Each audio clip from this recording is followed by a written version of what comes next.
Salut Internet. Ouais, voilà, enfin le premier épisode de Géographie, depuis le temps qu'on en parle. Dans cette émission, on va décortiquer à chaque épisode un pays, en analysant 7 critères. Son drapeau, sa géographie politique, sa géographie terrestre, sa démographie, son histoire, ses relations internationales et sa culture. Et je vous promets que ça va vous plaire. C'est promis juré. Le truc vachement bien avec cette émission, c'est qu'à raison d'un pays par épisode, on aura beaucoup de... On aura combien d'épisodes en fait? C'est vrai ça, il y a combien de pays dans le monde?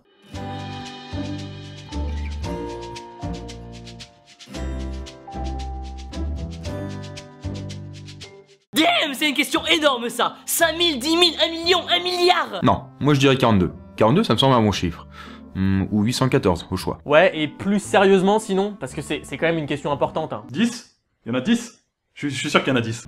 Thomas, excuse-moi, j'essaie juste de faire une vidéo instructive là. Tu n'aides pas beaucoup, voilà. Ah, ça va. Je sais pas, t'as qu'à regarder sur une carte, compte. Eh mais c'est pas con ça. Enfin, sauf que... Non mais ça marche pas vraiment en fait. Selon de quel pays provient la carte, un coup la Crimée est ukrainienne et un coup elle est russe. Et même sur Google Maps, hein. Ça, c'est Google Maps tel qu'il apparaît quand t'es en France, hein, que t'as une adresse IP française. Et ça, c'est Google Maps au Maroc. Vous voyez pas la différence? Bah ouais, un coup il y a le Sahara occidental et un coup il y est pas. Alors quoi, il existe pas ce pays? Les cartes, c'est pas la solution. Moi j'ai une idée moi, il suffit de regarder les Jeux Olympiques, normalement il y a tous les pays du monde, il suffit de les compter et boum! Eh, j'avoue ton idée elle est pas mal hein. Alors officiellement il existe 206 comités internationaux olympiques. Bon voilà, c'est réglé, ça veut dire qu'il y a 206 pays. Attends une minute Doc, c'est normal qu'il n'y ait pas de comité national olympique au Vatican?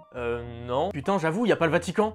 Mais attends, il y en a un pour Porto Rico, pour les Samoa américaines, et même pour les îles Vierges américaines. Mais c'est pas des pays ça, c'est des territoires qui appartiennent aux États-Unis. Attends là. Il y en a un pour le Kosovo, on va en reparler du Kosovo. Et même un pour Taïwan, enfin Taipei, enfin Taïwan quoi. Ouais, c'est le bordel quoi. Clairement, les Jeux Olympiques, c'est pas fiable du tout. Du coup, il y a pas d'autre solution que... Que de dire qu'il y en a 10, comme ça c'est réglé. Voilà, il y en a 10, comme ça tout le monde est content. Non mais t'es sérieux là ou quoi? La solution, c'est de parler des Nations Unies. Alors, l'Organisation des Nations Unies, hein, c'est l'ONU, comme le dit Wikipédia, elle regroupe tous les États de la planète. Enfin... tous ceux qu'elle reconnaît. Je m'explique. Le siège de l'ONU, il est à New York. Là-bas, il y a une grande salle où chaque pays a un siège avec une petite plaque avec son nom là. Comme ça, quand il y a des décisions à prendre, chaque pays a droit à un vote. Enfin, chaque pays, pas vraiment. Le Vatican, c'est un pays, hein, il est reconnu par tout le monde. Mais il a pas de siège là-bas. C'est ce qu'on appelle un État observateur, mais non membre. Et il y en a 4 des observateurs non membres. Le Vatican, l'île de Niue, l'État de Palestine et les îles Cook. Alors, si t'es un jeune pays qui aspire à avoir un siège à l'ONU, c'est très simple. Il faut juste qu'aucun des 5 membres permanents te mette un veto. En gros, ce sont les 5 pays qui ont chapeauté la création des Nations Unies. Il y a les États-Unis, la Chine, la Russie, la France et le Royaume-Uni. Donc en gros, si un seul de ces pays te dit non, t'es un peu niqué. Et Taipei / Taïwan, c'est exactement ça. Elle est reconnue par beaucoup de pays, mais pas par tous les plus importants. Du coup, elle a pas son siège à l'ONU. Bon après, officieusement, tout le monde reconnaît Taïwan.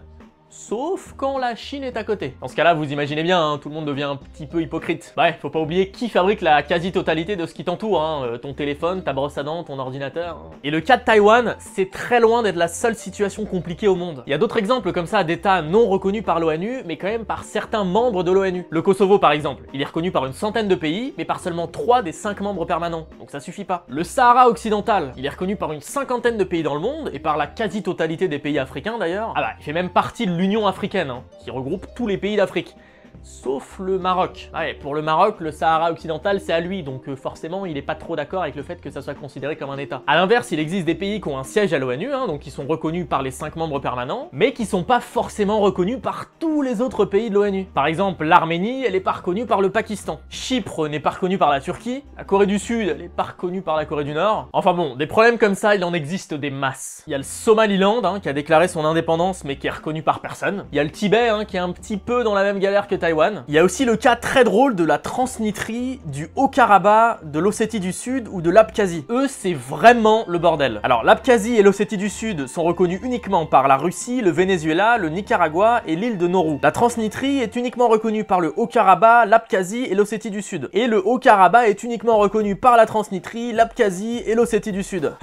Je vous avais dit que c'était un bordel. Et encore, on n'a pas parlé de... Non, ça vaut mieux pas. Non mais c'est quand même fou cette histoire, hein. Au début, moi je veux juste savoir combien il y a de pays dans le monde, et puis au final, on se retrouve encore plus perdu qu'avant. Estimez-vous heureux, hein, je vous ai pas parlé des quelques états autoproclamés par des gens qui décident d'occuper des plateformes pétrolières abandonnées ou des îles inhabitées. Enfin bref, on peut pas vraiment répondre à la question de combien il y a de pays dans le monde, puisque pour être un pays, il faut être reconnu par d'autres pays. Et encore, si certains de ces autres pays ne vous reconnaissent pas comme un pays, eh ben vous êtes pas reconnu comme un vrai pays. Et là, ça devient un petit peu galère, tu vois. Et on va faire comment alors pour cette série de vidéos? Bah c'est très simple. L'ONU recense 193 États membres et 4 États non membres. Donc elle reconnaît 197 États, 197 pays. Bah c'est là-dessus nous qu'on va se baser. Bon et bien sûr, hein, si de nouveaux pays se créent d'ici là, bah on s'adaptera. Ah non mais je rigole pas, hein, c'est pas si rare que ça que de nouveaux pays se créent. Le Soudan du Sud par exemple, il est indépendant que depuis juillet 2011, hein, c'est très récent. Bref, pour le premier épisode, c'est vous qui allez voter. Vous avez le choix entre la Belgique ou la Suisse. Pour voter, je pique l'idée à mon pote Tea Time, hein, je vous mettrai 2 commentaires, un pour la Belgique, un pour la Suisse. Et puis celui qui récoltera le plus de likes, bah c'est celui-là qu'on fera. Sur ce, moi je remercie les copains Thibaut, Thomas et Chris pour ces magnifiques apparitions. Et je vous dis à très vite